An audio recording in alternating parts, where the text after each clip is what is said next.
Ouvrons la parole de Dieu dans le livre de Ésaïe, chapitre 54, le verset 1 au verset 3. Ésaïe, chapitre 54, verset 1 au verset 3. Si vous n'avez pas votre Bible, le texte apparaît à l'écran. Et je vois que j'ai un auditoire beaucoup plus jeune, donc vous êtes habitué à lire en chœur. On va se lever et on va lire en chœur la parole de Dieu. Ensuite, tu vas t'asseoir, pas pour t'endormir, mais pour écouter. Alléluia. Voilà, Ésaïe 54, et verset 1 au verset 3. 1, 2, 3, nous lisons.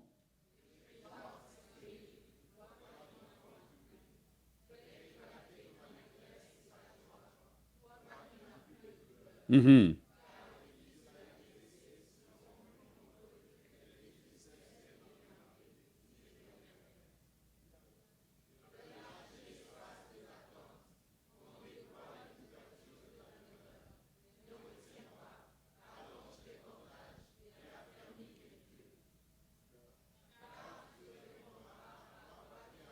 Mhm.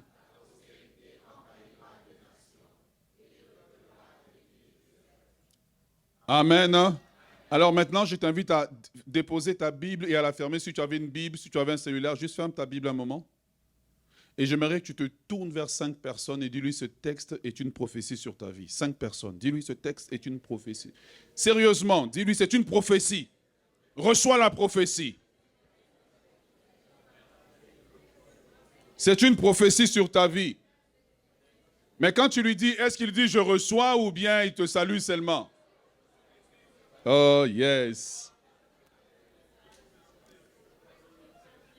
Alors, le titre, on peut s'asseoir, le titre du message de ce matin ou de ce jour, c'est que il y a de l'espoir dans le désespoir.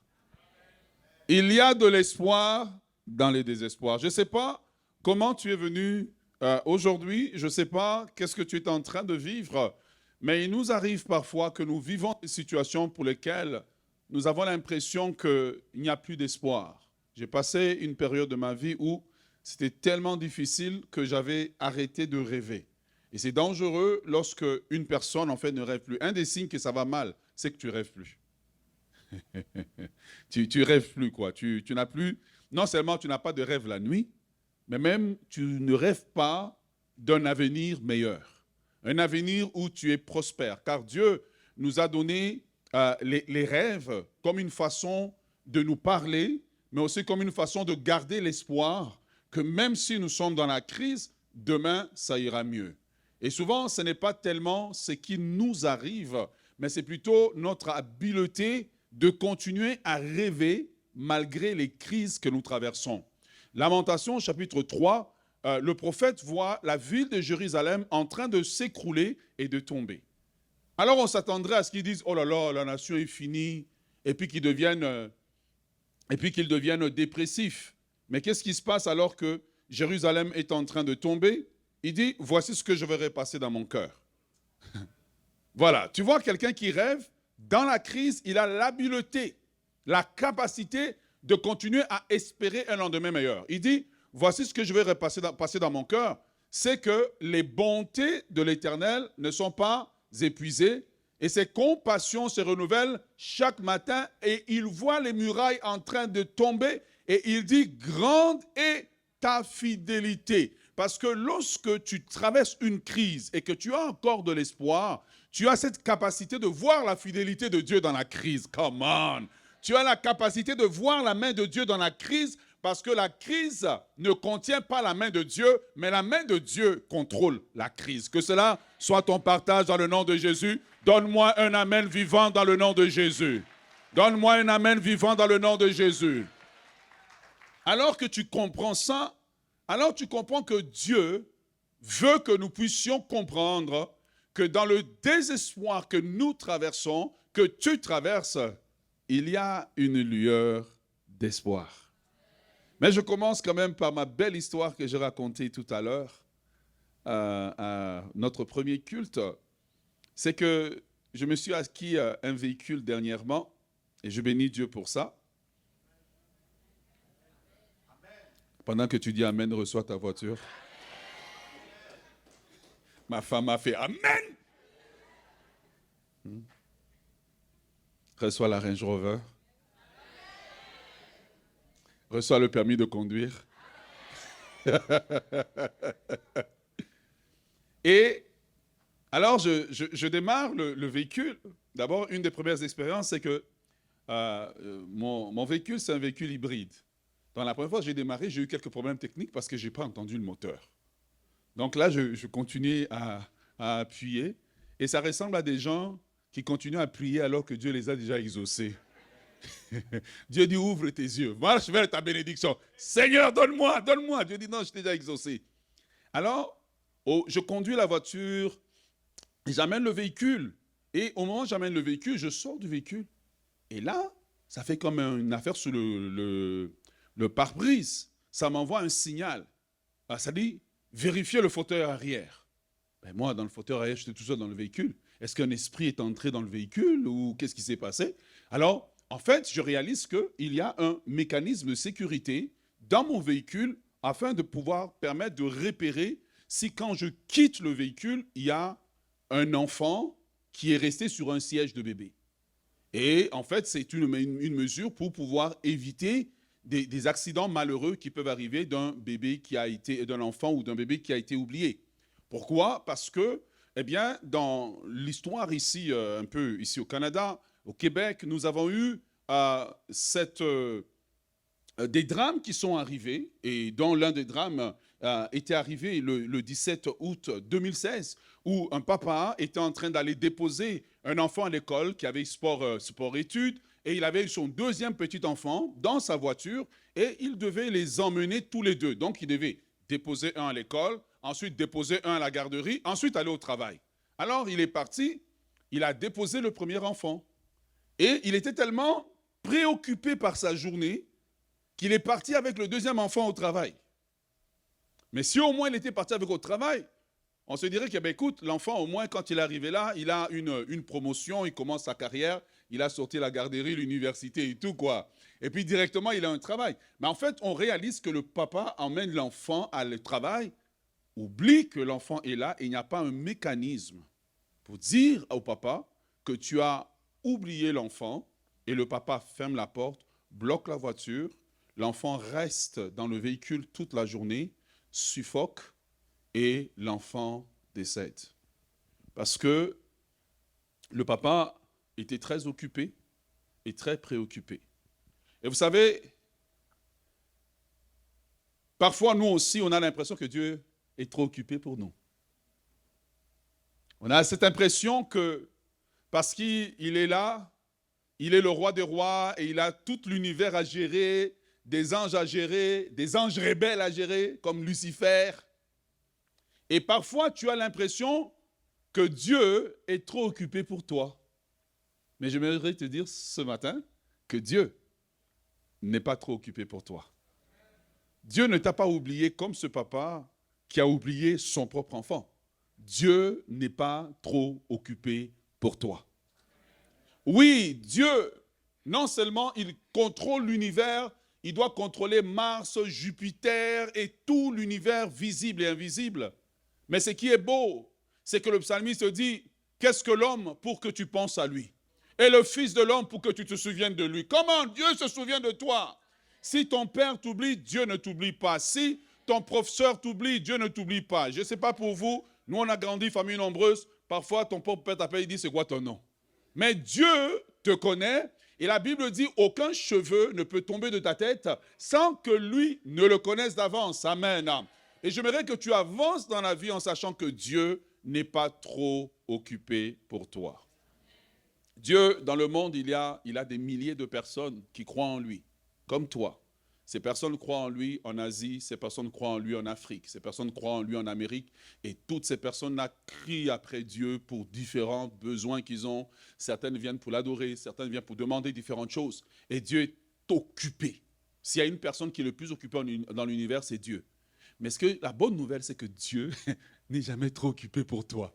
Moi, je veux dire, quand je lis ça, ça me rassure de savoir que, waouh, le roi des rois, le seigneur des seigneurs n'est jamais trop occupé pour moi. Moi-même, dans ma maison, parfois, je rentre dans mon bureau et puis je ferme, je dis que personne ne vienne me déranger. Qu'importe ce qui arrive, ne venez pas dans mon bureau. Je dois travailler, je dois ceci, c'est cela. Mais Dieu est occupé à travailler, à régler les planètes. Mais pendant qu'il règle les planètes, il règle aussi les battements de ton cœur. Il règle tes cheveux qui doivent pousser. Il règle tes problèmes de mariage. Il est en train de régler les différents problèmes auxquels tu es en train de faire face. Parce que le Dieu que tu as un Dieu multitâche, multifonction, multisituation, multi-tout-terrain. Avant qu'on ait inventé les multisystèmes, Dieu était déjà multi. Avant qu'on ait inventé les systèmes d'ordinateurs qui pouvaient faire plusieurs opérations en même temps, au commencement, avant que le commencement ne soit, Dieu était en train de créer le commencement, mais pendant qu'il créait le commencement, il était en train de commencer ton commencement parce que tu étais dans le commencement. Come on! Il était en train de penser à toi. Et si tu avances dans la vie en ayant cette assurance que Dieu est au contrôle, que Dieu pense à toi. Dieu n'est pas trop occupé pour toi. Il n'est pas trop occupé pour régler tes problèmes. Il n'est pas trop occupé pour tes prières. Mais Dieu, il est occupé, très occupé. Il s'occupe aussi de donner la nourriture et d'aider toutes ces personnes qui sont contre lui.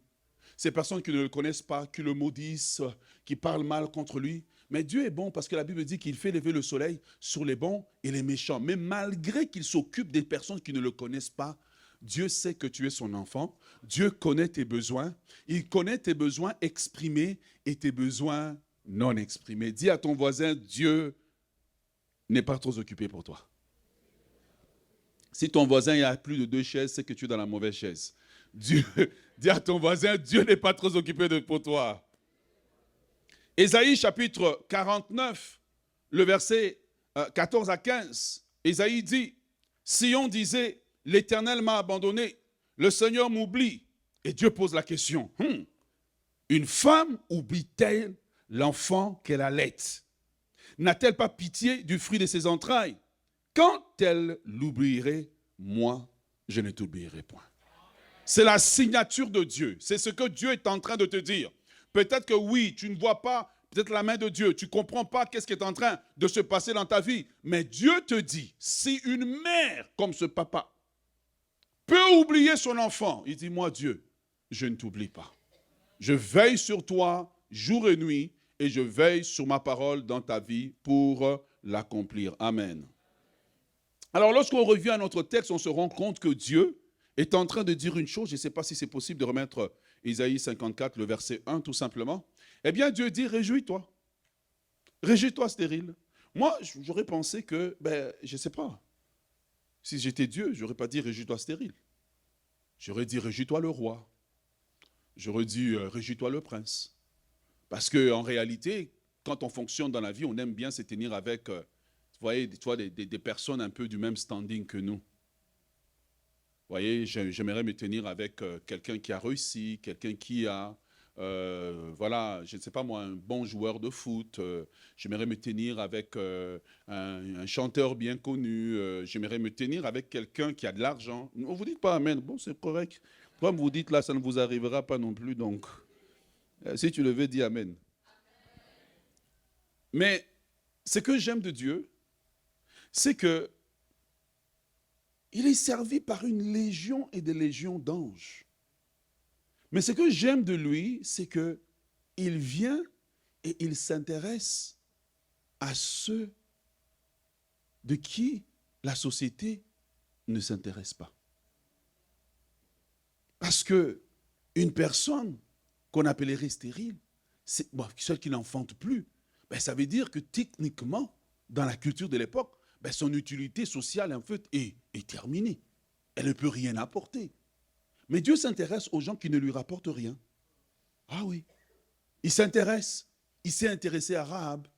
Il s'est intéressé au peuple d'Israël, qui est un petit peuple. Il a vu cette femme. Enfin, cette femme, parce que l'homme s'était sauvé, qu'on a attrapé en adultère. Mais Jésus est descendu à son niveau et Jésus s'est intéressé à elle. Ce que j'aimerais vous dire, c'est la beauté d'appartenir à Dieu, c'est que Dieu s'intéresse à nous. Que Dieu s'intéresse à nous, qu'importe notre condition, qu'importe notre passé, qu'importe ce que nous avons fait et que nous ne voulons pas que notre voisin puisse connaître, Dieu s'intéresse à nous. C'est ça la beauté du message de l'Évangile, c'est que Dieu s'intéresse à nous. Il ne nous juge pas en fonction de notre passé, mais il dit, viens, j'ai un avenir pour toi. Et il s'intéresse à ces personnes, à ce peuple d'Israël en captivité, et il lui dit, réjouis-toi, stérile. Dis à ton voisin, réjouis-toi. Tu ne l'as pas dit avec beaucoup d'énergie, et un peu plus d'énergie. Dis réjouis-toi, stérile. Eh bien, quand Dieu dit réjouis-toi stérile, et c'est là que je voudrais vraiment rentrer dans le cœur de ce que je vais vous dire, il ne parle pas simplement, dans la vie, il n'y a pas simplement un type de stérile. Il y a plusieurs types de stériles. Il y a des gens qui sont stériles. Il y a une stérilité qu'on a de naissance. Il y a la stérilité que nous pouvons avoir parce que, comme dit le texte, celle qui a cessé d'enfanter. Donc, la personne enfantée, et la personne a cessé d'enfanter ou cessé de produire. Troisième type de stérilité, c'est la stérilité qui vient par les circonstances négatives ou une erreur. OK? Tu me suis? Quatrième type de stérilité, eh bien, c'est la stérilité qui vient de l'environnement, c'est-à-dire un environnement qui ne favorise pas. Mais ce que j'aime, c'est que qu'importe le type de stérilité dans lequel la personne est, le message de Dieu ne change pas. La puissance de Dieu ne change pas. Le désir de Dieu ne change pas. Même si cela vient par une erreur commise, Dieu dit, j'ai la capacité de corriger ton histoire, de corriger tes erreurs. Comme dans la vie de Joseph qui dit, vous aviez prévu de me faire du mal, mais Dieu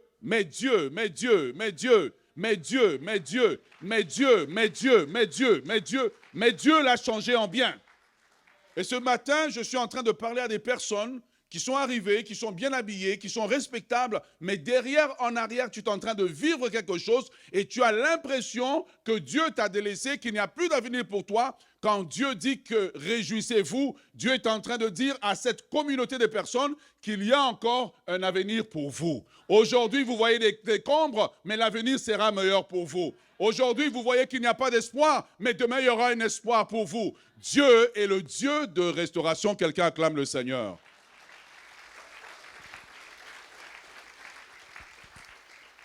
Alors, essayons de définir qu'est-ce que c'est que être stérile. Comme ça, on pose les bons fondements. J'ai devant moi plusieurs étudiants habitués à prendre des notes, habitués au PowerPoint. Être stérile. Généralement, on connaît la stérilité par quelqu'un qui ne peut pas avoir d'enfant. Mais je vais donner une définition un peu plus avancée. Être stérile, c'est l'incapacité de féconder ou d'être fécondé. Quand l'environnement et les circonstances sont favorables, c'est l'incapacité de produire et de se reproduire. Être stérile, c'est être incapable de procréer. C'est aussi dans le domaine de l'agriculture, produire des récoltes inférieures à la capacité qu'on pourrait produire. Être stérile peut aussi alors se définir comme l'incapacité de produire des résultats. Être stérile peut aussi dire dans le domaine de la créativité, c'est manquer d'idées ou d'inspiration. Être stérile dans le domaine des sciences humaines ou du développement, c'est l'incapacité de progresser. Donc vous voyez que quand Dieu maintenant vient, il dit « réjouis-toi stérile », il n'est pas seulement en train de parler des gens qui ne peuvent pas avoir d'enfants, mais il parle aussi à des personnes qui, quand tu étais jeune, tu avais plein d'idées. Et aujourd'hui, c'est comme si ton cerveau est éteint. Il parle à des gens qui pouvaient produire beaucoup, mais qui aujourd'hui ne peuvent pas produire. C'est pour ça que je dis, la plus merveilleuse des choses, c'est que Dieu s'intéresse à nous. Et Dieu s'intéresse à toi. Lorsque les gens ont jeté l'éponge sur toi. Et tu vois, le peuple d'Israël est en captivité à Babylone. Et quand ils sont en captivité, Jérusalem est rasée, la nation n'existe plus. Mais ce qui est intéressant, c'est que Dieu s'en va les chercher dans la captivité avec un message d'espoir. Dieu s'en va les chercher dans leur péché avec un message d'espoir pour leur dire, il y a encore de l'espoir dans le désespoir. Pourquoi? Parce que quand moi je rentre dans ton désespoir, je suis l'espoir. Oh yes. Oh yes. Je suis l'espoir. Mais Dieu s'intéresse à eux. Et combien d'entre nous, nous avons eu des situations que nous avons vécues avec des amis qu'on pensait être amis, jusqu'à ce que ça chauffe et tu te rends compte que celui qui devait être ton ami t'a laissé tomber, t'a abandonné, ne s'intéresse plus à toi, s'est retiré. Et le peuple d'Israël se retrouve en captivité. Ils ont l'impression que tout le monde les a abandonnés. Le temple est rasé. Ils n'ont plus la nation. Il n'y a plus de sacrificateurs. Il n'y a plus de leaders pour conduire la nation. Et Dieu dit, moi, je suis encore là. Et j'aimerais dire à quelqu'un que Dieu est en train de lui dire, moi, je suis encore là. Tous t'ont abandonné, mais moi, je suis encore là. Tous t'ont critiqué, mais moi, je suis encore là. Je suis silencieux, mais je suis encore là. Je n'ai pas encore dit le dernier mot, mais je suis encore là. Je n'ai pas encore commencé d'agir, mais je suis encore là. Je suis encore là pour toi. Je n'ai pas honte de toi. Je n'ai pas honte de ton passé. Je n'ai pas honte de ce qu'on a dit sur toi. Je n'ai pas honte de ce que tu as fait, mais je suis le réparateur de brèches. Je suis celui qui répare la vie d'un homme. Je suis celui qui change le bien en mal. Je suis celui qui transforme la vie de quelqu'un. Si c'est ton partage, acclame le Seigneur ce matin. Je dis acclame le Seigneur ce matin. Lorsque tu as commis une erreur, j'aimerais te dire que Dieu ne te fouille pas, donc toi-même ne fouille pas Dieu. Ne fouille pas Dieu, reste avec Dieu. Dieu a besoin de toi et Dieu t'aime tel que tu es, il veut changer ta vie. Dieu dit, dans ce passage, réjouis-toi, stérile. Mais de quel stérile il parle? Dieu aurait pu dire, réjouis-toi, roi. Il aurait pu dire, réjouis-toi, je ne sais pas, princesse. Mais il s'intéresse à des personnes qui sont abaissées. C'est pour cela que Dieu veut que nous aussi, en tant que chrétiens, on s'intéresse aux personnes qui n'intéressent personne. Ouais, c'est ça que Dieu veut. Il ne veut pas seulement que vous avez une église et vous priez seulement d'avoir des millionnaires. Dis, Seigneur, donne-nous aussi des pauvres. Donne-nous des pauvres. Donne-nous des personnes qui n'intéressent personne. Mais quand on parle de stérilité, quand les Juifs parlaient de stérilité, ils employaient 7 mots. Tu vois, on dit que les Amérindiens, ou les Inuits, pour dire le mot neige, ils ont plein de mots comme ça, pour dire neige. Je pense qu'en québécois aussi, il y a plein de mots pour dire neige. Là.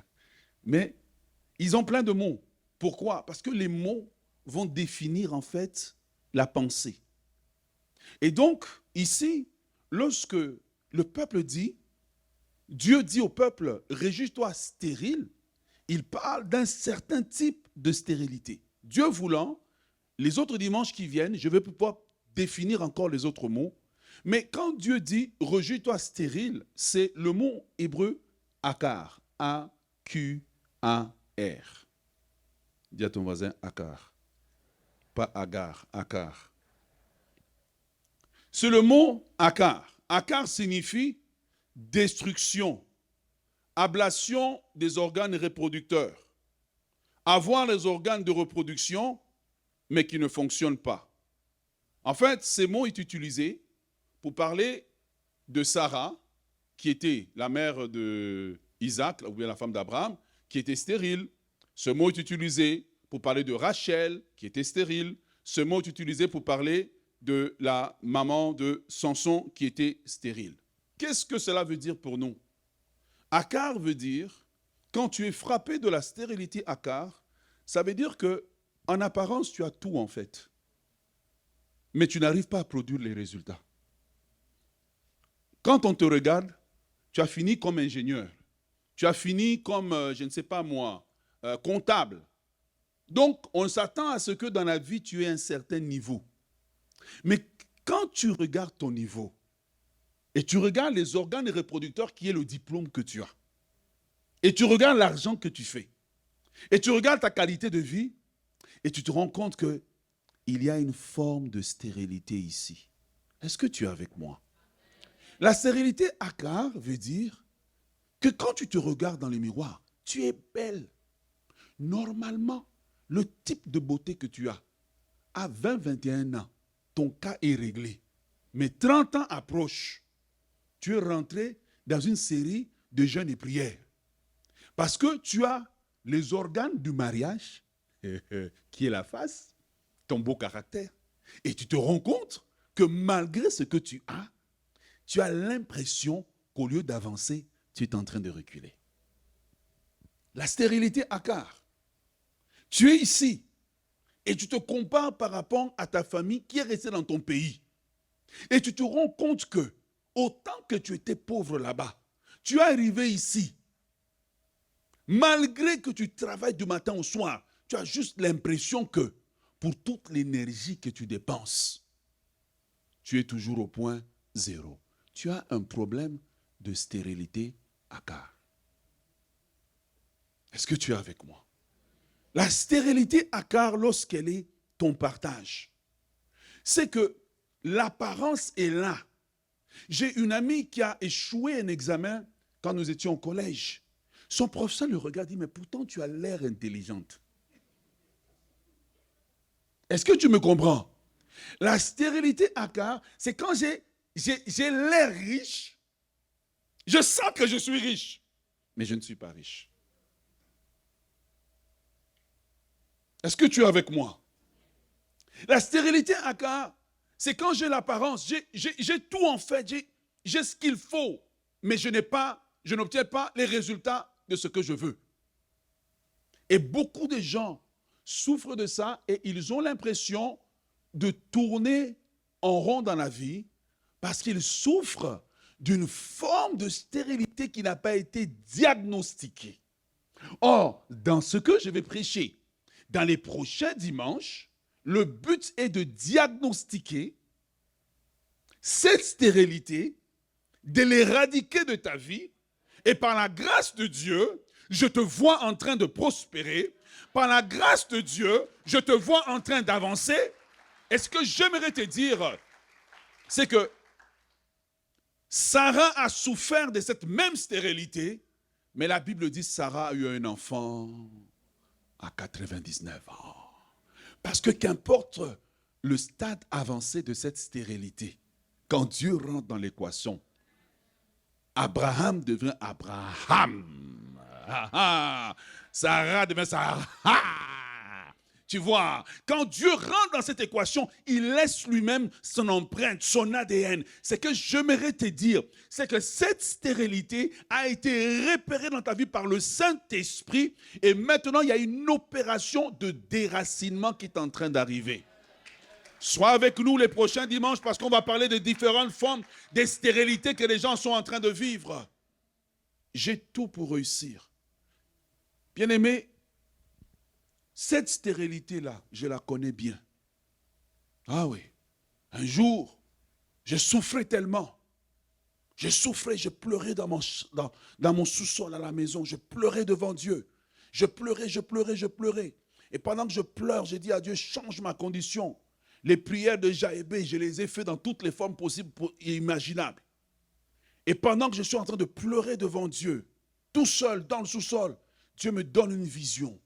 Et dans cette vision, je vois que ma femme et moi, on était en train d'avancer. Et quand on avançait, c'était vraiment le désert. Donc, je voyais vraiment le désert perdu à l'horizon. Mais soudainement, je voyais que c'est comme si on arrive, c'est comme s'il y a une ligne. Le désert s'arrête et directement, c'est la verdure. Et Dieu me dit, votre vie, jusqu'à maintenant, a été un désert. Une succession de problèmes étranges. Une succession des choses que vous ne pouvez pas contrôler. Mais Dieu me dit, il vient une saison dans votre vie où le changement sera tellement brutal que les gens qui vous ont connus ne pourront pas expliquer comment ça se fait que ces personnes qui étaient en bas sont devenues en haut.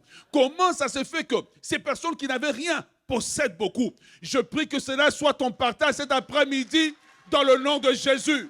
Je prie que cela soit ton partage. Reçois-le dans le nom de Jésus. Reçois-le dans le nom de Jésus. La prophétie que tu reçois, c'est celle qui s'accomplit. J'ai dit reçois-le dans le nom de Jésus. J'ai dit reçois-le dans le nom de Jésus. Bien-aimé dans le Seigneur, ce matin, de la part de Dieu, je viens t'annoncer qu'à partir de maintenant, Dieu dit, réjouis-toi. Il dit à la fin, il dit, les enfants de la délaissée seront plus nombreux. J'ai dit ceci, quand Dieu corrige la stérilité à quart, la conséquence, c'est que tu rattrapes ceux qui t'ont dépassé et tu les dépasses. Et tu les dépasses, j'ai dit et tu les dépasses. Non, tu n'as pas encore reçu, j'ai dit et tu les dépasses. Et tu les dépasses, et tu les dépasses. Ils ont un gros diplôme, mais tu les dépasses. Ils ont une maison, mais tu les dépasses. Ils ont une voiture, mais tu les dépasses. Car Dieu, lorsqu'il guérit la stérilité à quart, Dieu te prend en arrière et il te met en avant. Car il dit dans sa parole que les premiers seront les derniers. Et j'ai vu Dieu le faire. Si Dieu l'a fait dans ma vie, si Dieu l'a fait dans ma famille, il le fait pour toi. Il le fait pour toi. Il le fait pour toi. Reçois-le dans le nom de Jésus. La stérilité à quart. Lorsque Dieu guérit cette stérilité, cela me permet de t'annoncer que Dieu, lorsqu'il rentre, il corrige dans la stérilité à quart même les erreurs du passé. Il corrige les conséquences de ce que les hommes ont fait sur toi. Joseph vit la stérilité à quart. Il a la parole. Et Seigneur, la parole, le songe lui dit que tu es premier ministre. Mais la réalité lui dit, tu es esclave. Dieu dit, il n'y a pas de problème. Je rentre dans ton accar.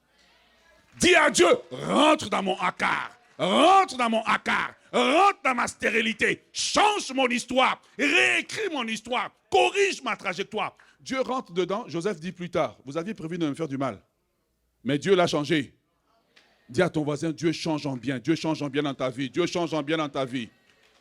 Oh yes. J'aimerais t'annoncer de la part de Dieu que tu seras un sujet d'étonnement.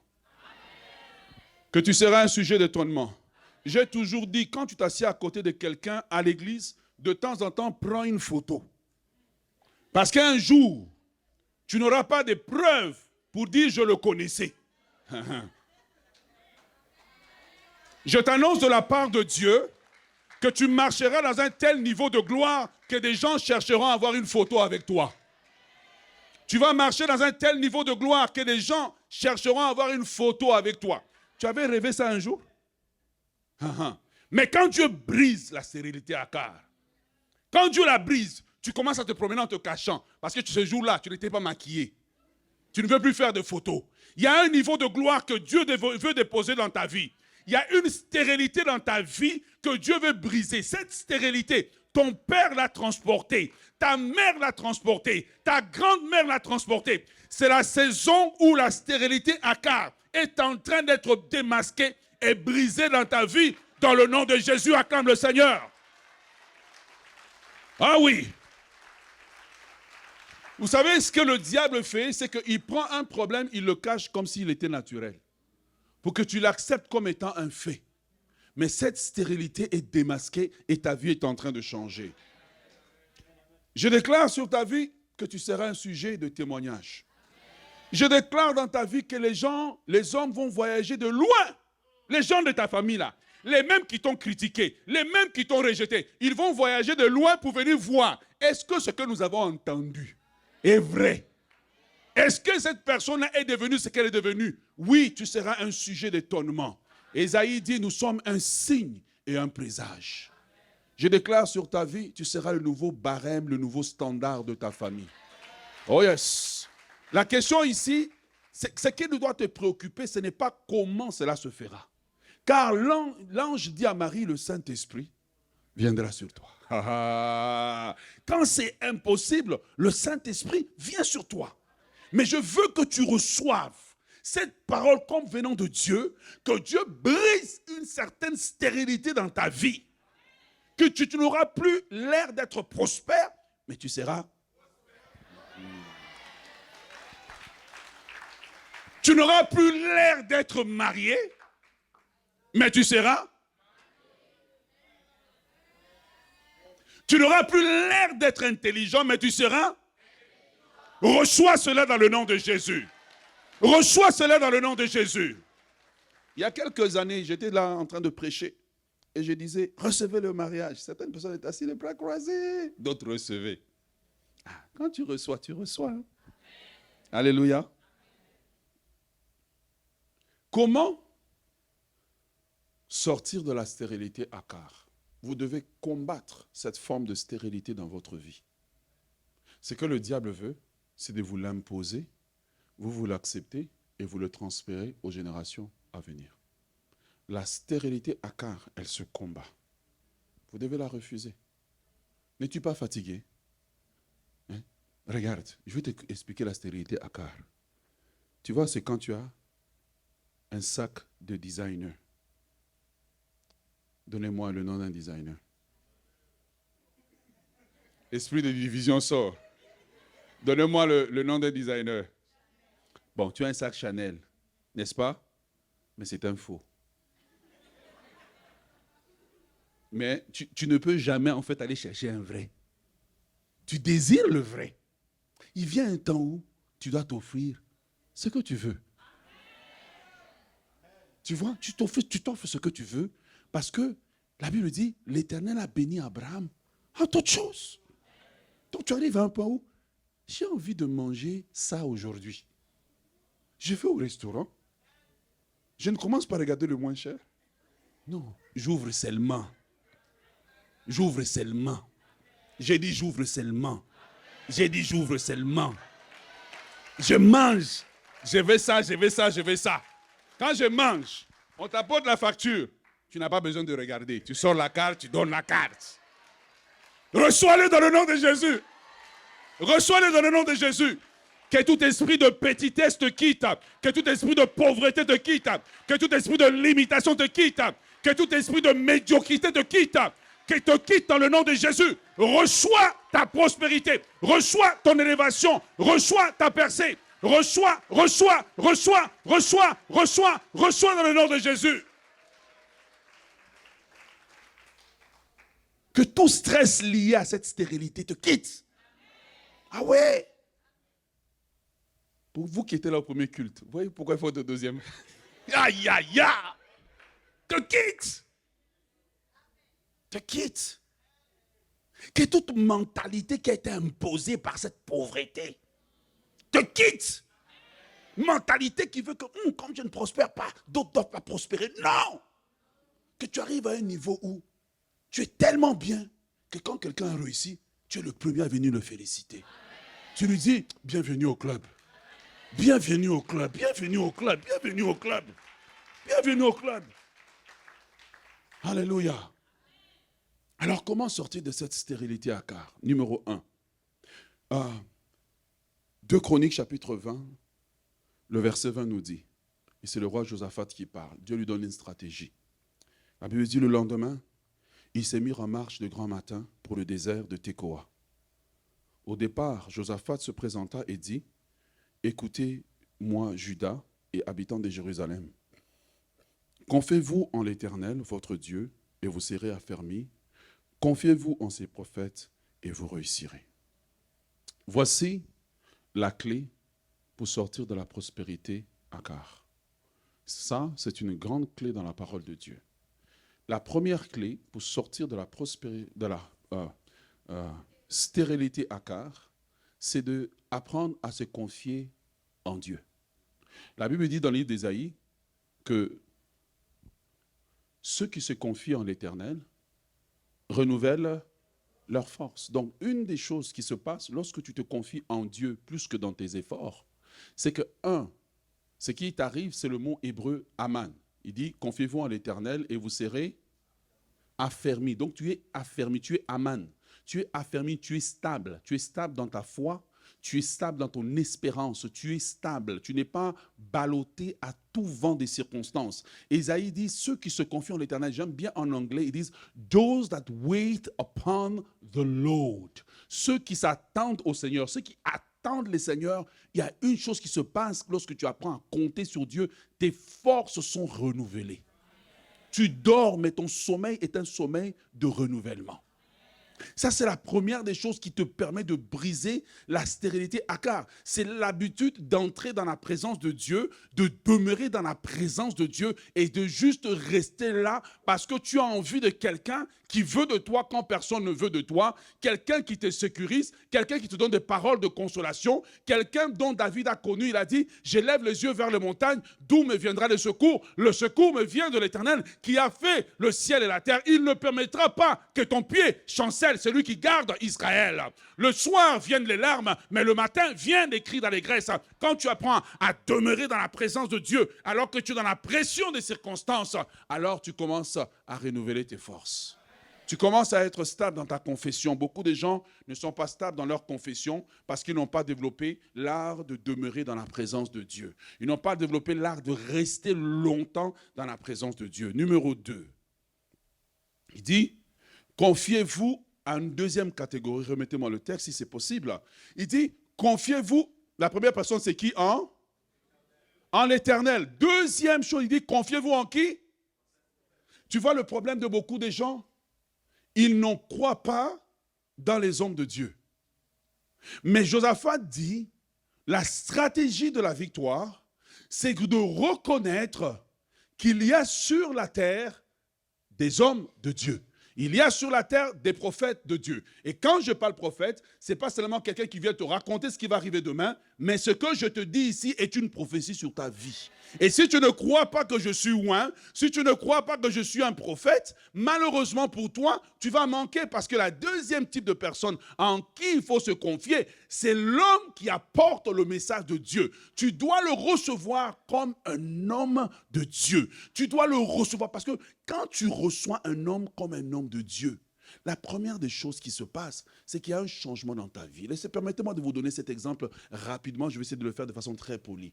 Quand une femme mariée ou une jeune qui vient de se marier, reçoit cet homme-là à la nuit des noces comme son mari, la conséquence, c'est qu'il y a une stérilité du célibat qui est brisée, elle est fécondée. Oh yes. Celui que tu reçois féconde ta vie. Et si tu n'apprends pas à recevoir, à honorer le ministère qui t'apporte la parole régulièrement, mais tout ce que tu peux faire, c'est juste voir les erreurs, les manquements. Oh, aujourd'hui, il a changé les chaussures, il a trop de chaussures. Aujourd'hui, il a... Non. Tu dois apprendre à dire, cet homme est un homme de Dieu. Oh yes. Oh yes. Et quand tu arrives à ce niveau, tu vas arriver même à un endroit où quelqu'un commence à mal parler contre ton pasteur. Tu dis, non, ne parle pas contre ma source de bénédiction. Ne parle pas contre la bouche qui me bénit. Ne parle pas contre la bouche qui me nourrit. Tu apprends à honorer ton pasteur comme étant un prophète qui part de la part de Dieu. Et par extension, toute personne qui se lève ici commence à enseigner. Tu reconnais que cette femme, cet homme est un homme de Dieu. Pourquoi? La troisième chose, c'est que non seulement tu reçois l'homme de Dieu, mais tu vas apprendre maintenant, quand tu sais le respecter, à recevoir ses paroles comme étant des paroles de Dieu. Tu vois, quand je prêche et que je dis recevez, certains pensent que je blague. Pourquoi? Parce que pour eux, peut-être, je suis un comédien, quelqu'un qui excite la foule, je ne sais pas. Mais quand tu sais que cet homme, ce qu'il dit, arrive, tu me reçois autrement. Tu reçois la chose autrement. Tu reçois la chose autrement. Et c'est ça le secret de la percée. C'est ça le secret de la percée. Mais quand tu tombes dans une certaine familiarité, oh, ah mais c'est le même pasteur avec qui j'ai rié là-bas. Non, là-bas j'étais une autre personne. Tu vois le même policier qui peut te mettre en prison, ça peut être ton ami. Mais quand il a revêtu l'uniforme, quand il a revêtu l'uniforme, mais tu commences à respecter l'uniforme. Pourquoi? Parce que le vêtement détermine la fonction. Et il faut apprendre, quand tu écoutes une parole, une prédication, à la recevoir comme une parole venant de Dieu. Ah oui. C'est ta capacité de recevoir le message qui fait que Dieu dit, puisqu'il honore mon messager, puisqu'il honore mon message, je l'honore aussi. Et donc, nous comprenons par là que quand nous venons ici, nous ne venons pas pour écouter des discours habilement tissés par des hommes. Non, nous venons ici pour écouter Dieu, utiliser un instrument humain pour déclarer des choses dans notre vie, pour ouvrir de nouvelles portes, pour ouvrir de nouvelles saisons, pour fermer des portes, pour déclarer des changements glorieux dans notre vie. Nous ne sommes pas des auditeurs juste comme assis dans un cinéma. Non, quand la parole, on sait que la parole va être prêchée, nous sommes déjà excités parce que Dieu va nous parler. Nous sommes déjà excités. Nous sommes déjà, waouh, dans l'attente de recevoir la chose que Dieu va nous dire. Pourquoi? Parce que nous savons qu'à l'annonce de sa parole, notre vie va changer. À l'annonce de sa parole, notre vie va passer à un autre niveau. À l'annonce de sa parole, nous allons recevoir des grâces nouvelles, des bénédictions nouvelles. À l'annonce de sa parole, nous allons savoir qu'est-ce que Dieu dit sur nos situations. Quelqu'un acclame le Seigneur. Quatrième, et nous terminons par là ce matin. Tu vois, le tout s'enchaîne. La quatrième chose pour briser la stérilité Akar, sortez et mettez la parole en pratique. Tu vois, quand Dieu dit que le pauvre dit « je suis riche », imagine je prêche, tu es pauvre, dis « je suis riche », toi tu sors. On te dit, tu as une belle chaussure. Ah, mais j'ai juste acheté ça dans tel magasin. Voilà. Non, ce n'est pas à moi. Moi, j'ai cette habitude. Si tu me dis, je suis riche, je dis, Amen. Parce que je ne sais pas. Dieu parle tantôt d'une manière, tantôt d'une autre. Est-ce que c'est Dieu qui me dit et moi, je suis en train de refuser? Tu vois ce que je veux te dire? C'est qu'il faut apprendre à mettre la parole maintenant qui t'a été annoncée, déclarée en pratique. Amen. La mettre en pratique. La mettre en pratique, c'est la magasiner dans tes pensées et la déclarer. La mettre en pratique, c'est poser des actions dans ta vie qui permettent à cette parole de venir à l'existence. Lorsque tu poses ces 4 actions, il va t'arriver ce qui t'arrive au peuple d'Israël. Nous terminons 2 Chroniques chapitre 20, le verset 5. Est-ce qu'on peut se lever?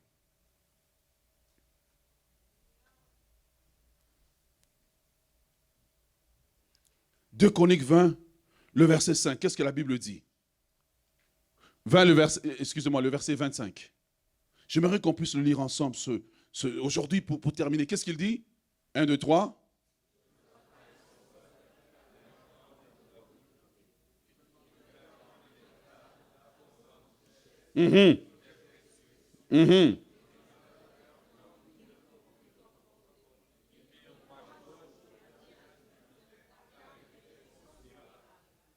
Je déclare sur ta vie une prospérité nouvelle. Je déclare sur ta vie une prospérité nouvelle. Des billets des banques. Tu vois, ton portefeuille, il y a juste des cartes. Mais tu rentres dans une saison où il y a des cartes et des billets bruns, des billets rouges, des billets verts, des gros billets. Reçois-les dans le nom de Jésus. Et que toute forme de stérilité commence à te quitter maintenant. Dans le nom de Jésus.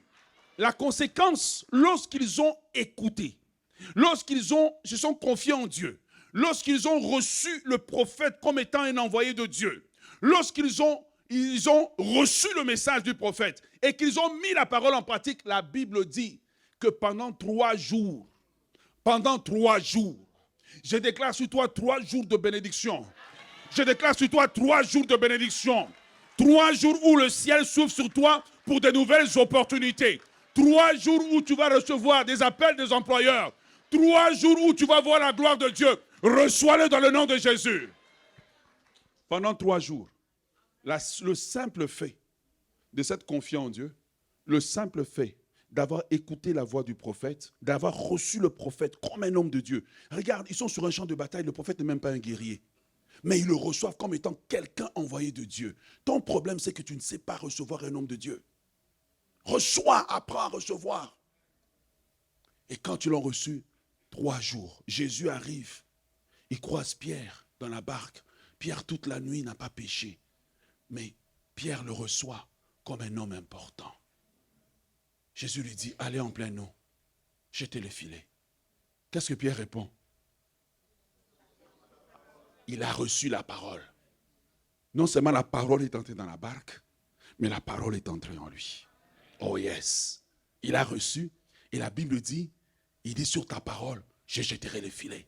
Il est parti en pleine eau, pécher à un moment où personne ne peut pécher, personne ne veut pécher. il a jeté les filets parce qu'il a reçu l'envoyé de Dieu, parce qu'il a reçu le message de l'envoyé. La Bible dit qu'il avait une telle récolte que le barque commençait à couler. Il a appelé ses collègues. Ils ont essayé de tirer. Les collègues aussi étaient en train de couler. Il y a une prospérité. Il y a une nouvelle saison que Dieu veut enclencher dans ta vie, que Dieu veut enclencher dans l'église. Mais ça ne dépend que de 4 choses que tu peux toi-même mettre en pratique dans ta vie pour voir le changement. Est-ce que quelqu'un peut donner une ovation au Seigneur ce matin? Ah, je ne t'ai pas encore entendu. Reçois la parole par des ovations. Reçois la parole par des ovations. Si tu crois que Dieu t'a parlé, reçois la parole par des ovations. Dis, je reçois cette parole. Elle est mienne, elle est mon partage dans le nom de Jésus. Alléluia, alléluia.